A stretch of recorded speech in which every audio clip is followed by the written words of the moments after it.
Hi everyone, welcome back. In this video, I'll show you how to fix WhatsApp not sending or receiving messages on mobile. First, check your internet connection. Make sure Wi-Fi or mobile data is turned on and working by opening a browser or another app.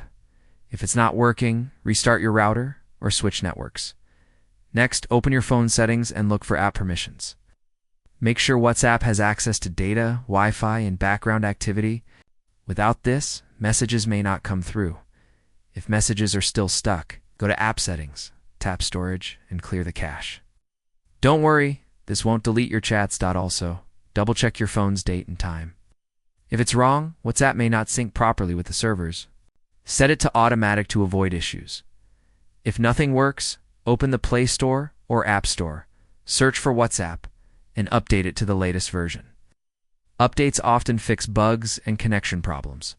Finally, if you're still having trouble, try restarting your phone. This refreshes all connections and often solves temporary glitches.